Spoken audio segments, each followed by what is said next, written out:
Welcome to Community Conversations. I want to welcome you here. My name is Courtney Shah. In case you were unfamiliar, I'm going to be the speaker today, so we don't have to go through all of these formalities of introductions and things like that.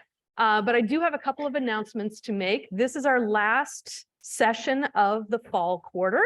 So LCC is going into finals week, and then we have winter break, so we're not going to have a session for a couple of weeks. But we will be back in January. So we have a new series coming up in January. You can watch our website for more details about that once I get all of the details set up for that. But we will be starting back in January on Thursdays at 11:30, same bat time, same bat channel. So please join us there. And our theme that week is going to be literature. So books we love, books that move us, from guilty pleasures to great literature. What does that mean to us? And we're going to have lots of great speakers that are going to come and talk about that. But today, I get to delve into something that is a little bit less academic than what I usually do when I get up here and I talk. So I'm not going to talk about history today. I'm not going to talk about like grand humanities and things like that. I'm going to talk about a TV show. So I know why you're all here. You want to know about Jeopardy, the experience, behind the curtain, the myths and realities of what it's like to go on, dare I call it, America's preeminent game show. Or sorry, I should say quiz show. It's not merely a game, it is a quiz show. So the title of the talk here is No, It's Not Live, the myths and realities of the Jeopardy experience from somebody who lived it. And that would be me. Yep, that's me. You're probably wondering how I ended up in this situation. So getting on Jeopardy is a long road. And for me, it was a very long road. It started out when I was a kid and I used to watch Jeopardy with my parents. And I'm sure many of you probably had that experience. And then now I watch it with my kids when they're home. And so it's a generational thing. It's something that we love from generation to generation. It seems like it's always there. One experience I did have in LA when I was filming was my Lyft driver taking me from the studio back to my hotel. He asked me, "So what are you doing at Sony Studios?" And I said, "Well, I'm going on a game show." And he's like, "Oh, which one?" I said, "Jeopardy." And he's like, "Oh, I love watching Jeopardy. I watch it with my grandma." And that was sort of the story that a lot of people gave. So I grew up watching this show. I remember in college, I was sitting in the student center, which had these little TV dens where there were couches and stuff, and you could go sit there. And I would go into the TV dens and I would watch Jeopardy. And there was this guy named Wes there. And he had a mechanical pencil. He was clicking away with his mechanical pencil as if it was the buzzer. And he was giving the answers, and he was really good. And I watched him for a little bit. Wes, maybe you should go on this show. And he's like, "Oh yeah, I'm auditioning next month." Whoa, this is something real people do. And a couple years later, I saw Wes on Jeopardy. I was actually homesick from work that day. And in Houston, where I lived, Jeopardy came on in the middle of the afternoon. And I was laying in bed and I was watching Jeopardy. I was like, I know that guy. He won for 4 days. He won $67,000. And I thought, this is something that maybe I might be interested in. And it's not an abstract concept anymore. It's something that really happens. So, then life happened. I got married. I had some kids. I went to school for a very, very long time. I got a teaching job. I didn't do a heck of a lot in the quote unquote trivial world. But a few years ago, I started to get a little bit back into it. As the kids got older and I could start going out again without hiring a babysitter, I started getting into pub trivia. And so I'd go around Portland, I live in Portland, to various bars and play pub trivia there. And some friends of mine were involved in this, and we had a really good time. And we were pretty good about it. We won a lot of gift certificates and free beers. So I was like, oh, this is something that can pay off, right? So as I realized that this might be something that I'm actually kind of good at, I decided to take the Jeopardy Anytime test, which is how you get into the audition scenario. Now, I need to dispel some myths here. And the first myth that I got a lot was, well, you're the Jeopardy type.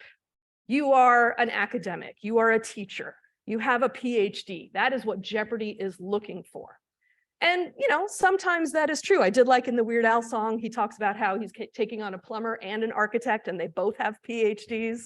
So, you've done a lot of studying, right? But the reality of this is that people from all walks of life go on Jeopardy. And this can include anybody from like students and musicians, childcare providers, grocery clerks, retirees, bartenders, rideshare drivers, and sometimes community college instructors. And every single category that I put on that list is a real person that was on Jeopardy and did quite well. So this is not just something that academics do. This is not just something that people who dedicate their lives to the pursuit of knowledge do. And in fact, I would argue that sometimes, getting a PhD in early 20th century American history is maybe not the thing that made me do okay at Jeopardy. It was having a nice, well-grounded education, as well as interest and curiosity about the world around me. And that would include things like sports, right? My mom, when I was prepping to go to the Tournament of Champions, she was scouting my future competitors and saying, oh, I don't think this person knows very much about sports, so you should do well on that one. And I said, oh, you think I know a lot about sports? And I realized, well, I know more about sports than most people that go on Jeopardy. I'm maybe not an expert, but I can get by on a lot of various categories. Don't get me involved in baseball. I don't know baseball. I really don't know hockey, but I know a lot about sports. I know a lot about literature. I know a lot about geography. I know a lot about history. I know a little bit about science. I studied a lot of that leading up to this. Adam would be very proud. I studied my periodic table quite a bit, getting ready for this. But there are a lot of things that I don't know very much about. I don't know much about opera. I had to do a little studying on that one. I don't know much about ballet. I had to do some studying on that. I don't know much about biology. And so I had to, like lapsing into a Sam Cooke song here. But in general, there is such a broad wealth of knowledge out there. And being a generalist is actually a pretty good thing if you're going to go on Jeopardy. And it's not just knowledge, it's also word games. It's anagrams, it's the before and after, the dreaded before and after categories and stuff. And how you get good at that is you practice. And so part of this involves simply learning the way they write the clues, learning the way they ask the questions or, state the answers so that you can get to the questions that they are looking for. And that gets better the more you do it. And my mom, when she was watching this, she didn't watch Jeopardy all the time. But when I was starting to get ready to go on, she's like, I'm going to start watching this. And she said, I don't know how you do this. I can't get any of these questions right. And then a few days later, I don't know how you do this. I'm only getting like 2 or 3 questions right. A few days later, I don't know how you do this. I'm only getting 5 or 6 questions right. And I'm like, you're getting better. You're getting better because you're watching every day and you're learning how to parse the clues, how to figure it out. So this is an acquired skill, and it's not just acquired through formal education. In transition, Courtney, Sean on Zoom is wondering if you ever played Jeopardy on the Nintendo Entertainment System as a kid. I did not. I actually did not have a Nintendo Entertainment System, although if I did, I totally would have gotten the Jeopardy game. All right, so how do you get on Jeopardy? And I will tell a little bit about my story because it's fairly typical here. How it started, anyone can be on Jeopardy. All you have to do is you take the Jeopardy Anytime test. Now, this used to be when I started taking it, and I did take the test for about 3 or 4 years before I passed. Goes to show, practice makes perfect. It used to be that it was a certain time of day, like 6 p.m. on a Wednesday night, and it needs to be at this time, and it was timed, and you go to your computer and you do it. They have since changed that to make it more accessible, so now you can take it anytime, which is why it's the Jeopardy Anytime test, and it is 50 clues, 15 seconds each, and you need to answer as many as you can. And generally speaking, what I have heard is that you're probably looking at being over 40 out of 50 in order to be considered. So when I started taking it, I was in the 30s, and I got a little bit better, and I got a little bit better, and then I got over into the 40s, and still, nothing, no answer, nothing's going on. And then comes the email, right? You get an email from Jeopardy saying, we would like you to audition. we would like to do an in-person audition. And this was 2019. And so it was in person. I went up to Seattle for a weekend and I did an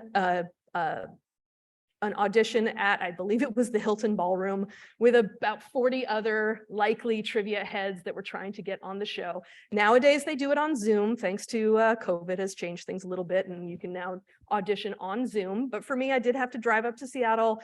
I stayed overnight, met up with a friend, and I took this in-person audition. And it was very nerve-wracking. You get another test, you get another 50-question test. You have to do it in person right there and answer as many as you can. And then they go and they grade those. And then you do a practice game. And they would take 3 people and say, okay, we want you to play. And you get little signaling devices. And you do the best you can. And you ask for questions and you see if you can get them right. And then they also interview you. They want to see if you can sparkle on TV, essentially. And for a lot of people that I've met and talked to about this, they said, oh yeah, no, my trivia was fine. I just needed to get the point where I could put sentences together on TV. I needed to, as one very, very recognized champion said, I needed to work on my personality. So that is also something, because this is a TV show. This is entertainment. So they want people that are going to be interesting to talk to during the little break where they ask you about your life. You need to have your fun facts. You need to have your little quirky stories. So they want you to be quirky, they want you to be interesting, and they want you to be brief and to the point. Do not babble on and on and on. And I was like, well, that's going to be hard because I'm a babbler. So that was something I worked on. I worked on a lot. I have friends of mine that are in dramatic arts, and they grew up in the theater world, and they're like, cut that down to 20 seconds and you're good to go. Here are my stories. Make sure you can do it, rehearse, and make sure you can say these stories and give all the context you need, but keep it short. And in some of my filmings, I saw people give their little stories, and then people said, no, we got to film that again, and you got to make it shorter, because this has to fit into a 22-minute TV show. So I did my in-person audition, and they tell you when you're done with your in-person audition that you now have 18 months that you are on the prospective contestants list. And they could call you or they could not call you. And you don't know. You don't know whether you're going to get the call or not. It's not like they then tell you, no, we're not interested. They just kind of keep you on the hook for a while, right? So this was the summer of 2019. I am now on the hook, and I'm going to be on the hook for 18 months. And so by the time we get to 2021, I think, well, that didn't work out. Oh, well. I can go back to taking the test. I can see if they want to audition me again, but what I have done did not work, and I am not going to be on Jeopardy. And then at the beginning of March 2021, I got the call. I was driving home from a vet appointment with my dog, and I got a call, and I have the little Bluetooth screen on in my car, and it tells me there's a call coming in from Los Angeles, but it doesn't tell me who. So this is a random call from somebody who's not in my phone. And I thought, well, should I take this call? And I was like, yeah, whatever, I'm driving, who cares? And I take it, and I said, hello. And I said, hi, this is blank blank from Jeopardy. We'd like to have you come down. I was like, what? And I said, well, I'm driving. I think I'm going to pull over. And she's like, yeah, that's a good idea because you want to take this call. Yes, I do. I want to take this call. So I pulled over into a parking lot.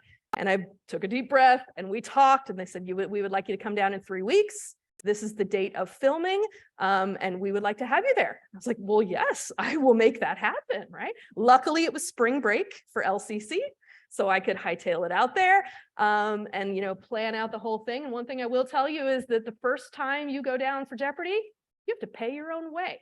So I had to buy a plane ticket, I had to book a hotel room, and I had to pay for my meals.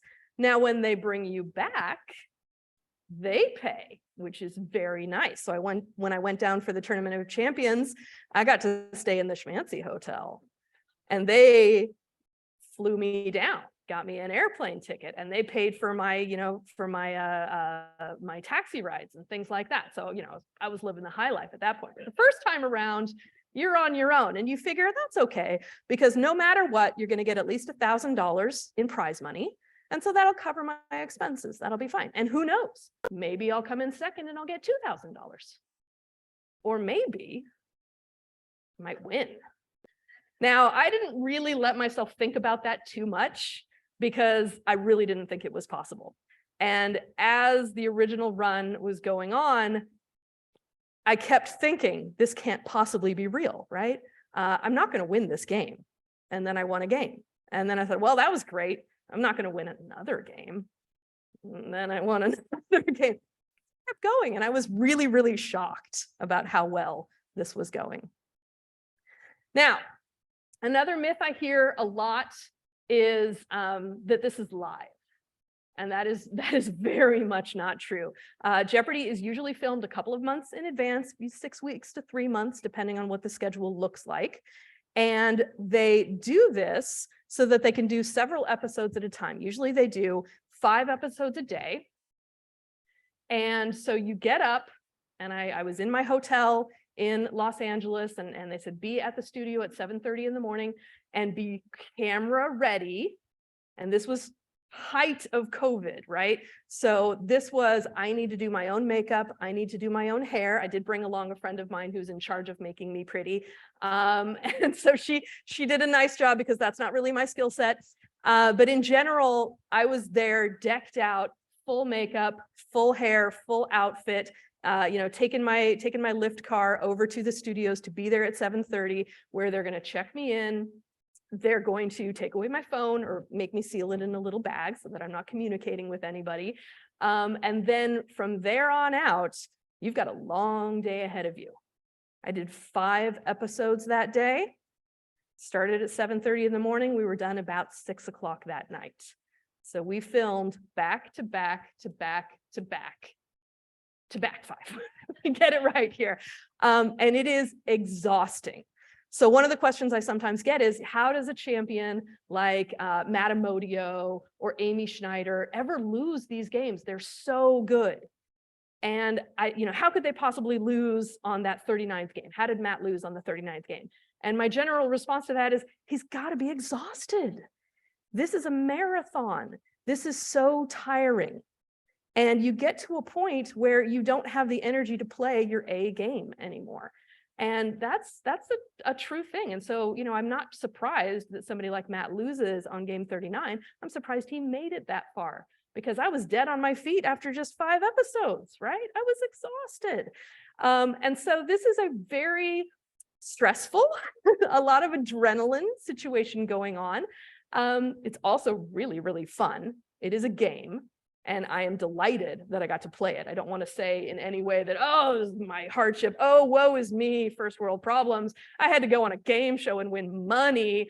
But this is generally a really tight schedule in a very controlled environment where you are under a lot of stress and you need to focus as much as humanly possible in order to get through. And then if you win that game, go quick, change your clothes, come on out, get remiked, and do it again, and do it 5 times. That was my first day of filming on Jeopardy. I got picked to play in the very first game. They drew my name out of the hat, so I got to go first, and I played all 5 games, which is a little bit of a shame because I felt like I didn't get to know the other people that I was playing against, because while they're all standing around and waiting to go and talking with one another, I'm changing my clothes. I'm going to the bathroom, I'm changing my clothes, I'm getting my hair and makeup, not retouched because they weren't allowed to touch me, but the makeup lady would say, more lipstick. And I'm like, okay, put on more lipstick. Okay, calm the hair down. It's like, yeah, I know it's frizzy. Okay, I'm gonna do my best here. But that was a very long and very stressful day. And it was also stressful for my friend Christy, who took the trip with me, because she's sitting in the hotel. This is high COVID, no audiences. She's sitting in the hotel. And I told her before I left, I said, well, I'll call you when I'm done, and then maybe we'll go to Santa Monica Pier. We'll go do something touristy. And she said, sounds good. And I called when I was finished, it was like 6 o'clock at night. And I was like, yeah, we're not going to Santa Monica Pier. She says, no problem, come on home. I'll have dinner for us. It's not a problem. And then the next day I go in and I said, well, if I'm finished early, I'll come back and we'll go to Santa Monica Pier. We did not go to Santa Monica Pier. We did not get that done, which was fine. This was a very good thing. So I promise someday, Christy, I will take you to Santa Monica Pier. So what is it like actually doing the filming? One thing I do want to talk about is the COVID restrictions, because they were really tight and really successful. Jeopardy has not, knock on wood, had an outbreak. And the reason for this is they control this very, very much. So we were in masks anytime we weren't on camera. You were not allowed to eat or drink inside. So we could go have snacks, but we had to go out into the parking lot to have snacks. When we had lunch, it was in the parking garage. So all the time you were inside, if you're not on camera, you are in a mask and you are 6 feet apart from everybody. No interacting, no touching each other, which was a bit of an issue because in my rehearsal before my first filming day, couple things you need to know about me. Number one, I'm a little bit fidgety, just in general. And number two, I'm kind of short, right? So one thing that you might not know about Jeopardy is they try to even out the contestants' height. So they have all three of us there. And I played against a guy who was rather tall. And so they had to boost my platform up. And they have these little automatic things. They'll press the little button and it's rising you up behind your lectern so that you look not so much shorter than all the other contestants. And so I was playing in rehearsal and I was getting okay. And I was starting to click on this and everything was going well. And I was like, all right, this is good. And I start fidgeting and I fell off the back of the podium. I did not hurt myself. I did catch myself before, I tumbled onto the ground. So it was just a little stumble. Ooh, microphone. But one thing that they did say was, we were very glad you didn't fall into another contestant because that would have been a COVID violation. So we didn't touch. Nobody touches anybody else, even the makeup person and the hair person. They were just advising you on what to do, not actually doing the hair and the makeup for me. This is going to be a little bit different in the Tournament of Champions because there the restrictions are a little bit lighter, and they did have the full-on glam squad there. So I did get professional makeup and professional hair for that, which was kind of a relief for me because I found it terrifying to have to make myself camera ready when that is not something that I normally do. So you start out the day in the contestant waiting area, which is a parking garage. There are no visitors at this point. This was in March of 2021.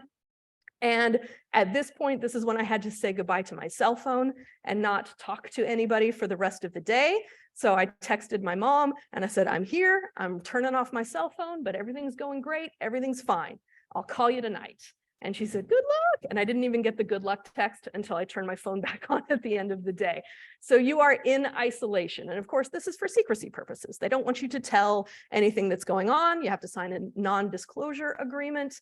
A lot of my friends were asking me who won the Tournament of Champions. Like, I can't tell you that. I can't say anything. I had to abide by all of that. So I had to be very careful about what I said. So much so that one of the things they say is, okay, you can announce that now you're going to be on Jeopardy. And it's like, oh, tune in. You can watch me on Jeopardy on June 28th. And I had to be very careful to say just that one. I couldn't say starting on June 28th because that would be the clue that I won more than one game, right? So you have to be very, very circumspect. You have to keep the secret, which is also maybe not entirely my skill set, but I did the best I could. I did the best I could. Now, they did let me sneak a couple pictures at the end of the day. At the end of the day, I had won money, and so they had to go and have me sign some paperwork and stuff. So as they were walking me out to the place where you catch the taxis, I said, can I get out my phone and can I take this picture? Because Alex had passed away. I did not get to meet Alex. And I really wanted to see, to take a picture of the Alex Trebek mural that is in the Sony Picture Studio. And they said, yeah, sure, no problem. We'll do that. Which is great because, I don't have a whole lot of pictures from early in the trip because I didn't have access to my phone. That's going to also be a little bit different in other situations, like at the Tournament of Champions, because we did have a little bit more freedom, not while we were game playing, but for the media stuff that we were doing, we were able to take some pictures. So I'm going to share some of those with you as well. Now, one of the myths that I hear about this a lot, and this often comes from sort of a sports world thing, right? You got to be super competitive to do this, which means you really want to beat those competitors. You hate those guys, right? I'm like, no, these are my friends. These are people that I met, that I have something in common with. We're a bunch of fidgety nerds, and we formed a lot of friendships. So one of the first things that you do after you're done is you take the ride back to the hotel. And there's only really a couple of hotels that people were staying at. I think this was the Sheraton. And so I shared a cab back from the studio to the hotel with Laura, who is on the left side there. And Laura's like, because we were staying at the same hotel, and she's like, oh, that's great. And I'll Venmo you half the cab fare. And I look at her, I said, that's okay, I got it. And she looks at me as somebody who'd won $78,000 that day and said, yeah, you do have it. You're going to do that. So we went back to the hotel and we hung out a little bit outside, of course, because COVID. And I actually got off pretty light because the tradition tends to be, from what I've heard in the pre-COVID days, is that whoever the big winner of the day was takes everybody out for drinks at the hotel bar. Well, the hotel bar was closed, so I couldn't do that. So all I had to do was pay for a taxi, and I can handle that. That's fine. But we did get to hang out a little bit outside. So you see a couple of the people, if you were here early, you saw the clip from my game with Mark and Rebecca, who are on the right side there. Jen was in the middle. She's the one who was the returning champion at the end of the week. Just a note, we had 10 days, 10 episodes that were filmed while I was there with Dr. Sanjay Gupta as the host, and all 10 were won by women. Kind of cool, kind of cool. I was always mad when I was young because I didn't think there were enough women on Jeopardy. And I think they've really picked up their game and brought in more women, and we have some great women champions these days. So then I had to keep the secret and wait for my episodes to air. And it took a couple of months. So my episodes were filmed at the end of March. They aired at the end of June to the beginning of July. And I decided, well, even though, I'm a fairly cautious person, I'm going to go ahead and have a party. I'm going to have a party. And so I did have a few friends over for a Jeopardy watch party for my first episode, and they made me a cake, which I love. They didn't know how the games were going to go, what was going to happen, but they did make my dream board here. This would be like my Cliff Clavin board, if you're familiar with the Cheers episode that features Jeopardy. So you're going to have, geography, or actually I think they put geology. That's wrong. It should be geography, Duke basketball, Muppets, history, potpourri, and winning, right? These are the things I know a lot about. So we had a party, we watched, I won, it was fantastic. Everybody applauded. It was great. It was great to be able to share the moment with my family, with my kids, with my friends, with the people that I played trivia with at the bars. So we had a wonderful time there, and I got to do that several times because I ended up winning 7 games in my initial run, which means that I had qualified for the Tournament of Champions. So I was done with my initial run, but not only is it time to celebrate that I made a bunch of money and won a bunch of games, but it is also time to study because I'm going back for more. I'm going back for more the next year when they have the Tournament of Champions.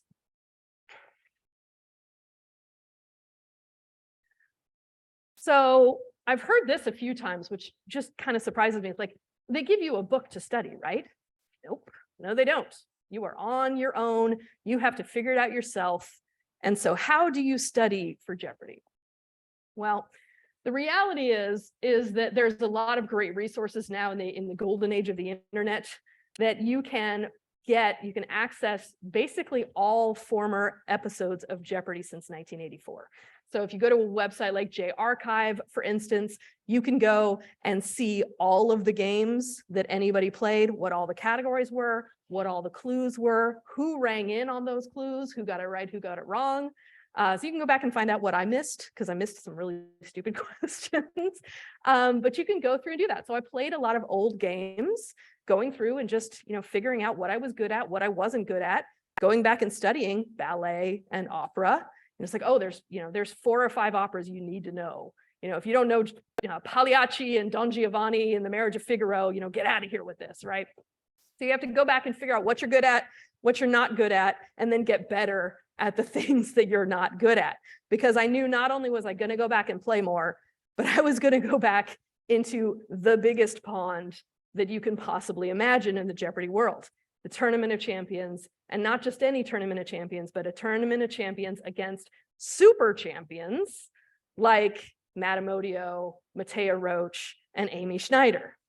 So yes, I had 7 wins which is usually pretty good going into the Tournament of Champions, but it put me fair to middling at best in the 2022 Tournament of Champions, because we had some of the all-time best players ever that were going to be competing in there. So was I terrified? Yes, pretty much. But as they say, there are no second acts in American history unless you make the Tournament of Champions. So this happened recently. We filmed this back in September and it aired in November. And so this is a little promo shot. We have Ken Jennings hosting, and we have all of the lovely people that competed in the Tournament of Champions. And these would include, you know, the people who won more than 4 games or more during the season, plus Sam Buttrey, who won the Professors Tournament, and Jaskaran Singh, who won the College Tournament.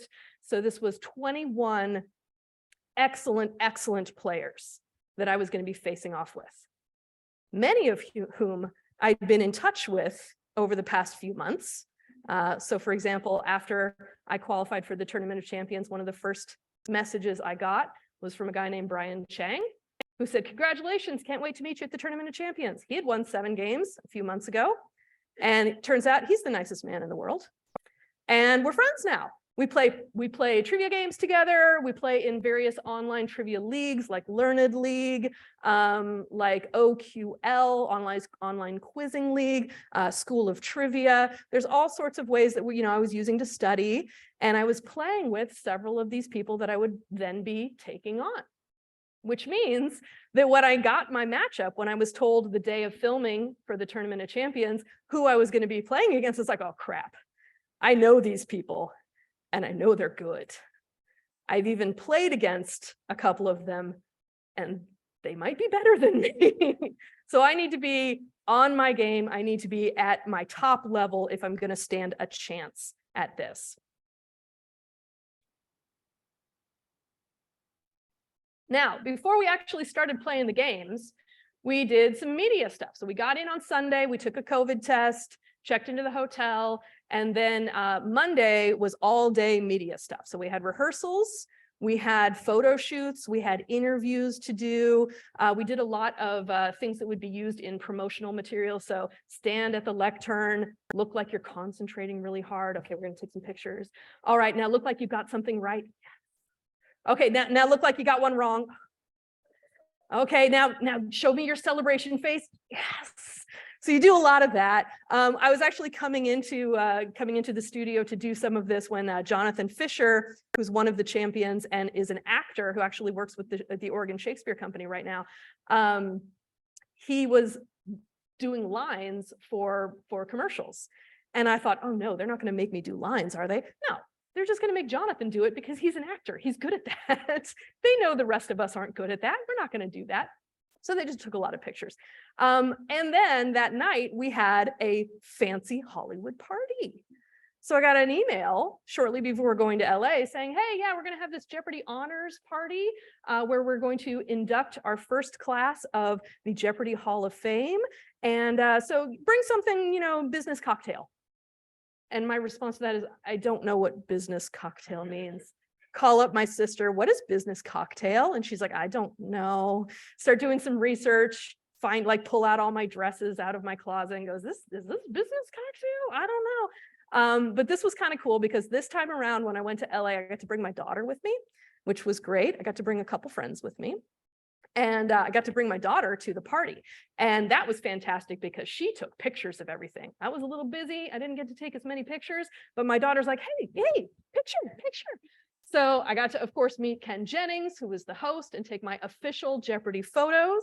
But I also got to hang out at the party and hang out with some of these wonderful people that I got to meet, some of the contestants, some of the former champions that I was going to be competing against, including the top right photo there with John Focht, who was the one who kicked my butt in my game. It's a wonderful guy, super nice, really good at trivia, knows his Balkan countries really, really well.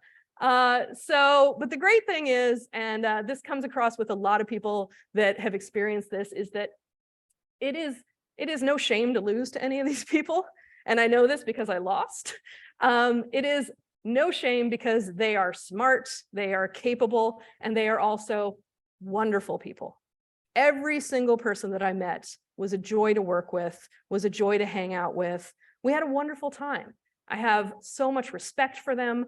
I have so much love for them, I guess I could say here. This was a wonderful experience. My daughter actually told me after the trip was sort of winding down, she says, I've heard that adults have a hard time meeting friends, but I think you figured out how to do it. I was like, yeah, I did. 20 new friends. This is pretty fantastic. Another myth I've heard, it's rigged. It's all rigged. Rigged, I tell ya. And I am here to tell you, it is most definitely not rigged. And in fact, Jeopardy emerges as a game show in the 60s with the Art Fleming version because of the game show scandals of the 1950s. So have any of you seen the movie Quiz Show?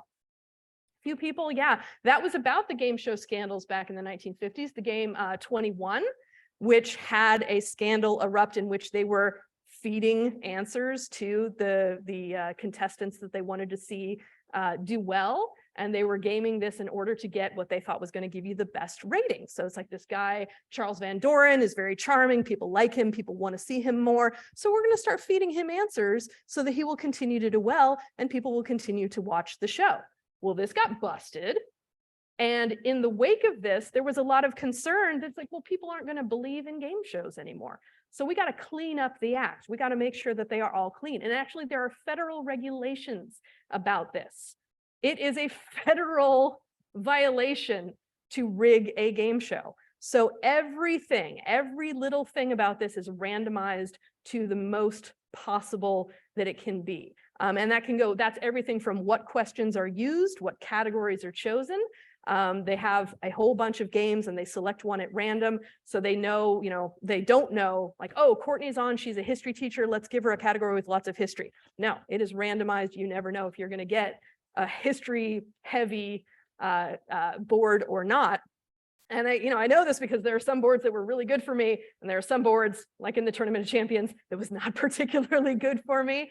But also they are randomized on who is playing each time. So your ping pong balls or names drawn out of a hat, and also where you stand. So the champion is in the lectern closest to the host, but then the middle and the far podium, you are selected at random for that as well. So everything is randomized as much as possible in order to prevent any stink of planning, scheduling, or trying to finagle a victory that they want to get out of it.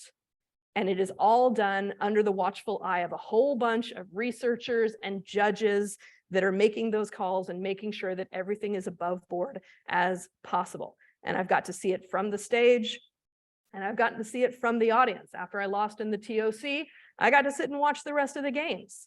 And we saw moments where there was a technical malfunction, for instance. And they say, okay, we need to reset stuff. All the contestants turn around and face the wall. And you go and you face the wall. And that's so they're not looking at the board and planning out what they're going to do. They're trying to keep it as even as possible in as many ways as possible to keep this to be as pure as possible that the game can be. So if anybody tells you it's rigged, I am here to tell you it is not. Also, why? Why would you even want to do that?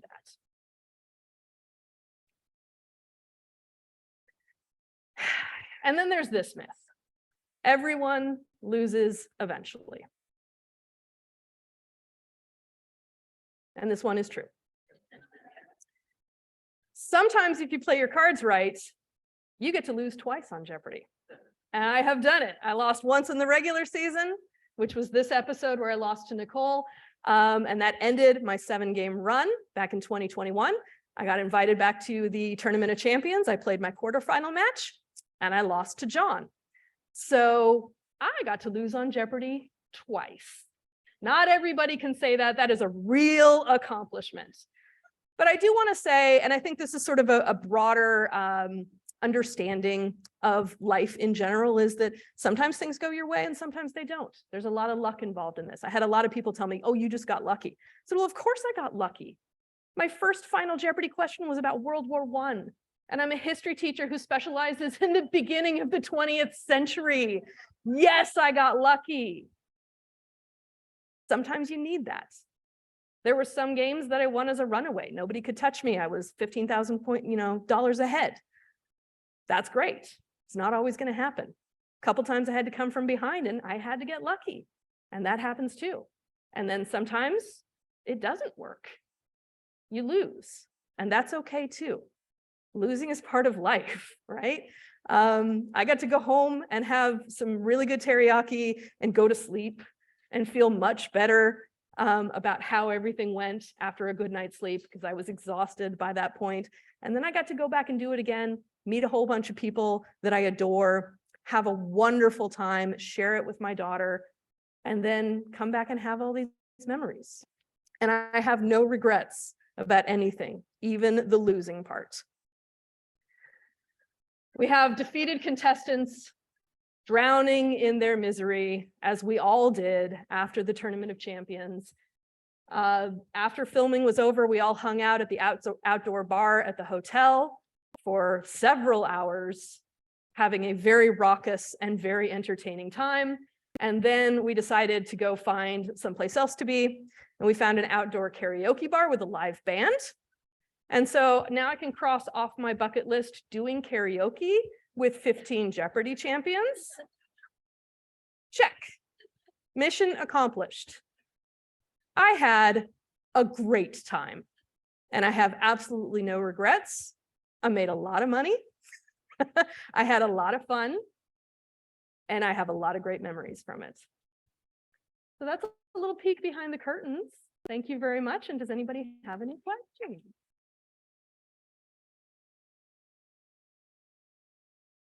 Courtney, I'll start by feeding you one question from Zoom, and then I'll pass around the mic to anyone here who has questions.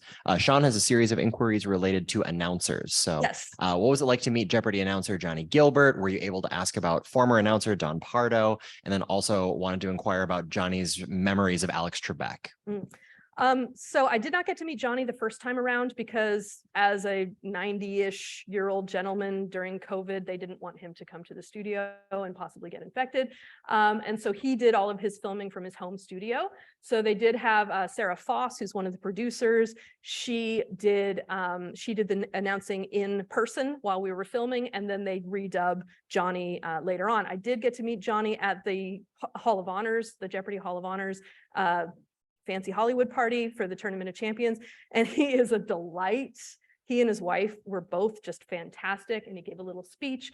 Really, really, really sweet guy. No knowledge of Don Pardo or anything like that.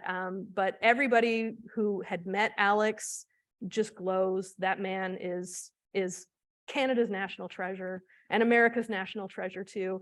And really, if I said I had no regrets, I guess my only regret was that this didn't happen during Alex Trebek's lifetime. So I didn't get to meet Alex. Yeah. Okay.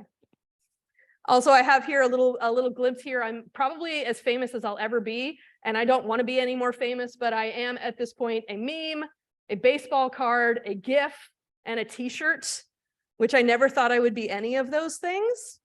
But all of a sudden I am. So, hey, that's kind of nice. I'm sorry, I came in a little bit late. And okay. Can you give me approximately how much money you won total? Are you telling that or not? Oh, I can tell that. It's easily thank you. findable on the internet, so I might as well say it. I won about 118,000 the first time around. Woo! No, that's great. And then for my not so successful appearance in the Tournament of Champions, I won $5,000. So yeah. I've seen some discussion in the Twitterverse, former contestants who can't watch the show. Yeah. And I definitely, like, I went through what I would call the Jeopardy hangover right afterwards, where I had spent the last year studying and preparing. And the last thing I wanted to do when it was all over was watch Jeopardy. Some people, it's genuinely, a sort of a painful thing to have to go back and think about, something that didn't go the way they wanted it to go. And I mean, I had a great experience, so I can't necessarily speak to the experience of somebody who had their one shot and it didn't go great. But for a lot of people, yeah, that's just, it's over. It's a part of their life. It's something they did, and now they want to move on and do something else. So I can see where that would come from. Yeah. Keeping an eye on the time here. Okay, we're good. We're good. Yeah. Hey, Courtney. Hey. So I was just going to ask about the questions that you regret that you missed, but that's too focusing on the negative. So, what's the question you're most proud of that you got right, and at least one example of a question you missed and why you think you missed it? Okay, yeah. So I've got several that pop immediately to mind. Probably my favorite question that I got right is actually, I'm going to go back one slide. Is the booyah question. So when I was in college, I watched a lot of SportsCenter with my friends. We would be playing cards and watching SportsCenter, and these were the days of Stuart Scott.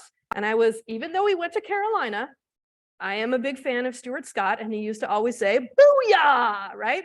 So we get the category comes up, and it's you can say boo or something along those lines. And they said this 2-syllable exclamation was made popular by Stuart Scott on SportsCenter.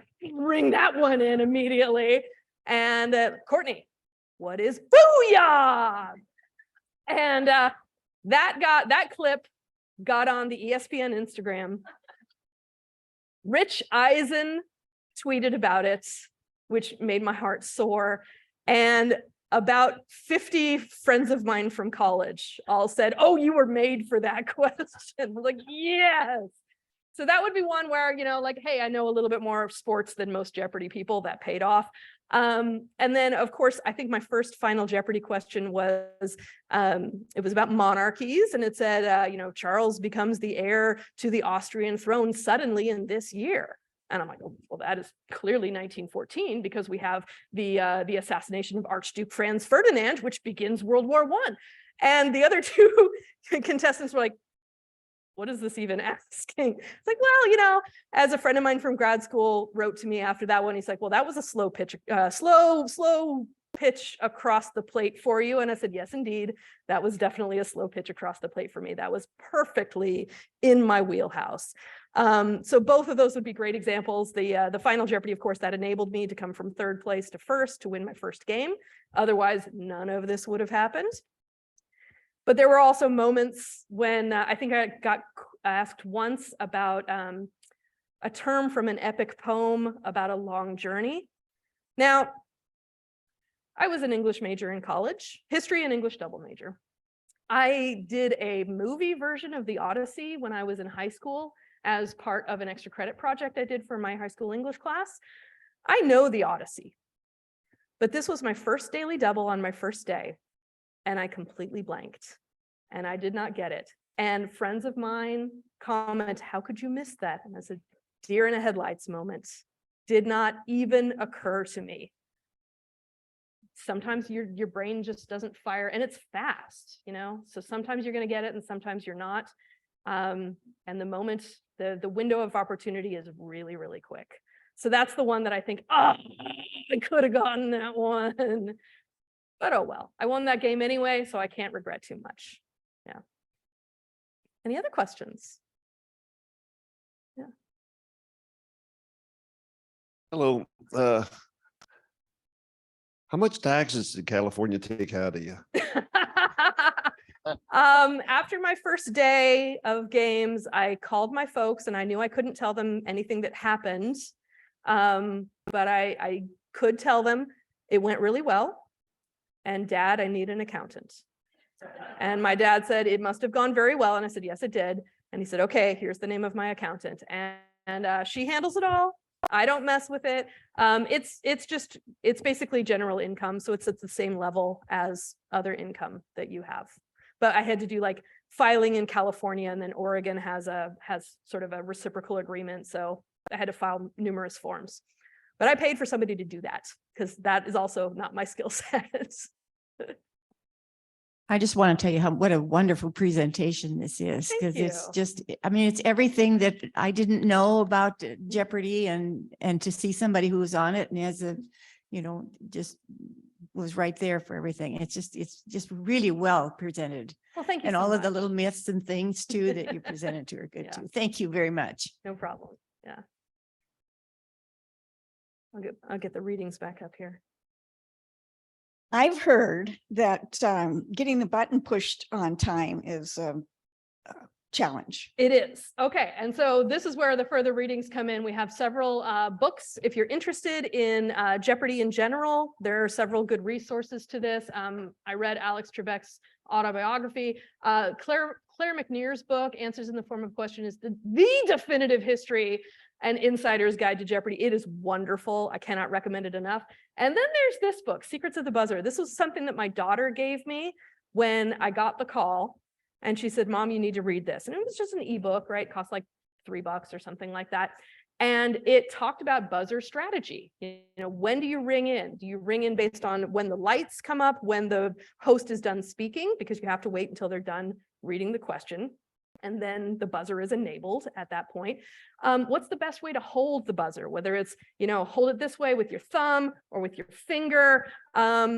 Some people like to hold it up, like if you're at a lectern and you have it up here, a little sample here, like that. Some people do behind the back. My stance of choice was this, where I felt like I had it firmly in my hand with my thumb on the button, and I could steady myself with the other one because, as I said, I'm a fidgety person, and this would keep me a little bit more steady. And I also thought, you know, because psychology, nobody could then see when I was buzzing or not. So I didn't want to feel like people were watching me do this the whole time, do the Statue of Liberty version. So I could kind of keep it behind the lectern and nobody would know if I was buzzing or not.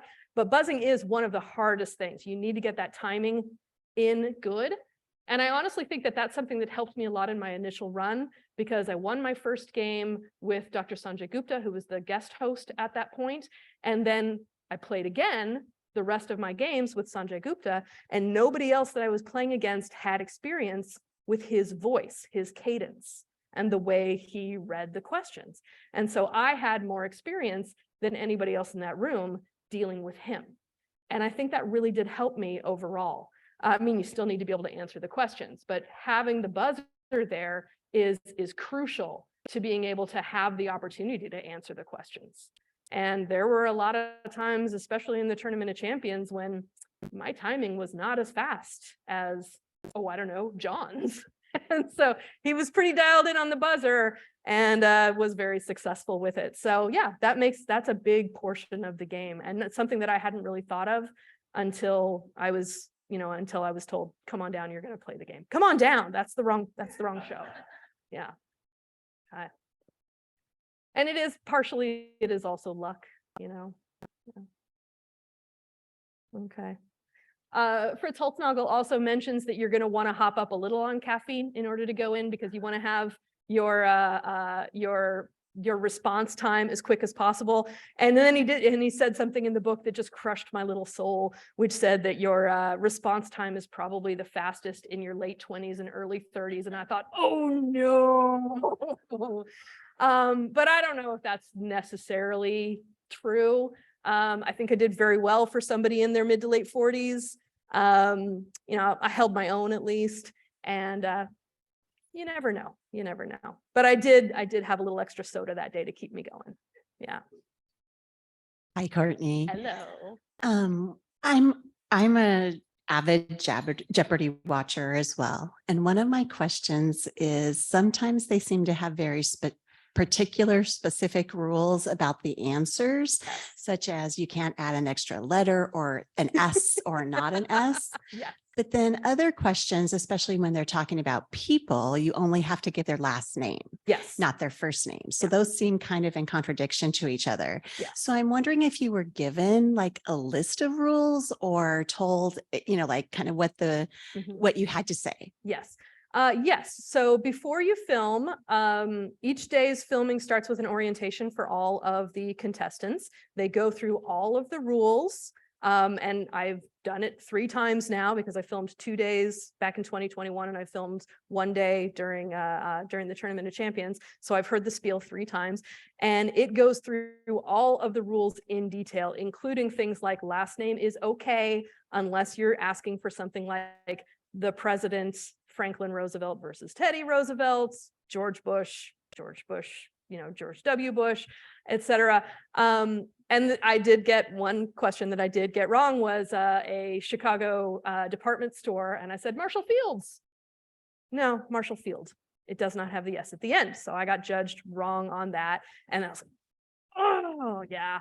So they are very specific and they do tell you what sort of the standards are. One of the classic examples they give is you don't need the initial article on titles. So if the answer is, the Grapes of Wrath, you can say Grapes of Wrath, that is fine. But if it is Invisible Man versus The Invisible Man, those are two different books, as well, right? So there definitely are very specific things that they're looking for, but they lay it all out for you at the beginning. And another thing they do tell you is that you don't need to make the question grammatically correct. So Matt Amodio was famous for always saying what's, even if if it was a person that he was answering. So, what's Barack Obama?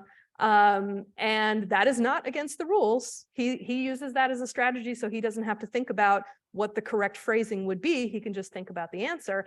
It drives some people crazy. I drove me crazy at first, and then I was like, oh no, that's smart. That's really smart. Maybe this Matt guy's good at this or something. But they said, you can phrase it in any way you want as long as it is a question.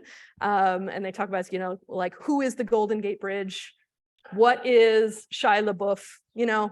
Both of those are acceptable. And so they lay out what their expectations for you are. And if there's any judgment, they pause the game, the judges go over it, and then they make a judgment in the moment, or sometimes they have to announce it during, after the commercial break. And they'll say, the judges went back and looked at this and said, yes, this was correct, or no, this was not, and we're changing the score. But they have to do it immediately so that it doesn't affect gameplay later on. Yeah. Okay. Well, thank you all for joining me.